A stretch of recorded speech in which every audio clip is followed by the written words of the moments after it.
that's what I would do. And I had a guy who he came to one of these that we did over in Friendswood. And he came to me a few months later to enroll. And he said, I want that hybrid plan that you were telling me about. And I said, well, he had told me in the class, he said, I can't wait until I turn 65 and get on Medicare. I'm probably going to have a hip replacement. And I remember that. I said, well, didn't you tell me you were going to have a hip replacement? And he said, oh, yeah.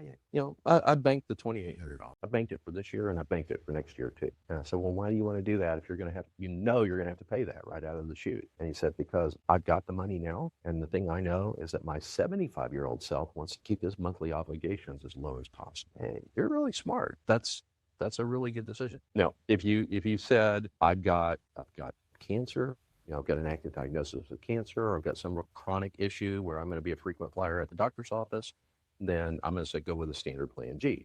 But if you're like, hey, I hardly ever go to the doctor, which is most guys, then I would say look at that hybrid plan. That might be a wise choice. I had a lady who came to me last year. Her sister referred her over to me. She was turning 65, and she was coming to Texas from California. She had a cancer diagnosis, and she's coming here for treatment, which is not unusual. And she said, can you do anything for her? I said, so we put her on a Plan G, kept up with her over the years. I told her, no one would ever want you to get cancer. But in the Lord's mercy, this is happening on your 65th birthday, because you're about to get the best insurance that you ever had. And so I kept up with her over the year. And after sometime later, she came back to me and asked me to put her on a dental plan. We were talking during that time. And she said, I want you to know that everything that you told me was true. First time I went to the doctor, I paid a $240 deductible, which is what it was last year. I've had chemotherapy, I've had radiation. I've been back to the oncologist time and time again, and they've never asked me for another dime. That's powerful. That's why we do that. Drug plans. Actually, before we leave that, I wrote this out up here because I wanted to illustrate something for you. Remember we said we're stacking these. So if you get a Medigap supplement, your Part A and Part B stay in place. And it's really hard to hit the $2,870 deductible. And you have to go into the doctor like every week for that to happen. You have to spend over $14,000 at the doctor's office to get to a $2,870 deductible, because Part B is paying 80% of your doctor bills. So what does that look like in practice? I put this little T chart up here. On this side is what you pay. On this side is what the insurance pays. Let's say that you've got a plan like that. First time you go to the doctor, what are we going to pay?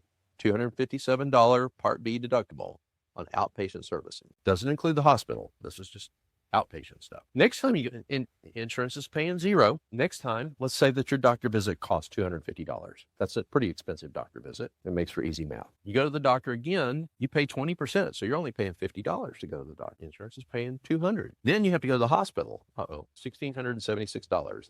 That's our deductible for one benefit period. Insurance pays zero. Then you get out of the hospital, you got a couple of follow-up visits. Another $50. That's a pretty busy year, medical year for most people. You got 4 doctor visits and a hospital visit in 1 year. The total of that out of pocket is $2,083. Remember, you have to hit $2,870. With all of that, you still don't come close to the $2,870. Now, let's use the example of my wife again, who had the emergency hernia surgery.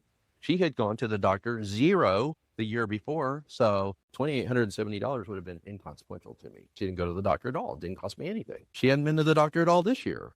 But in that 1 week of that 1 year that she had $70,000 in medical expenses, I would have gladly written a $2,800 check and said, okay, we're all done.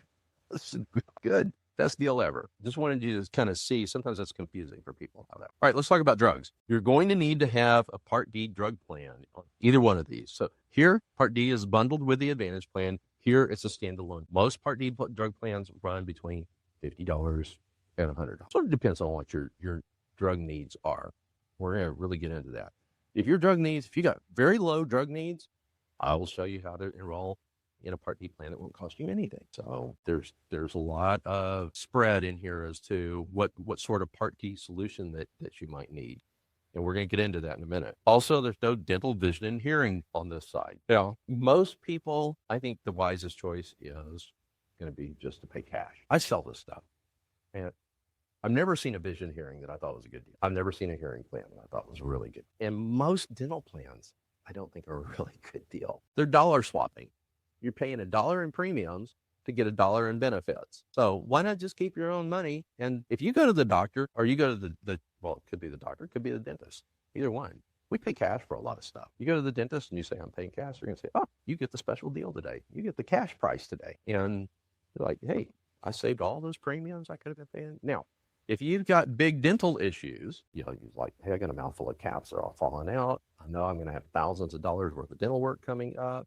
Then we're going to have a different conversation about. There is a dental plan that I'm aware of that is a really good dental plan. It's not cheap, but it is a very, very good dental plan. Covers 70% of your dental, no maximum. So if that's an issue with you, then let's talk about it, because you'll come out ahead that way. If you're like, I just go get my teeth cleaned twice a year, then pay cash. You'll be better off in the long run. Okay, so now we're going to go around here, the bonus material. We're going to talk about drugs. Medicare Plan, Video Man, Medicare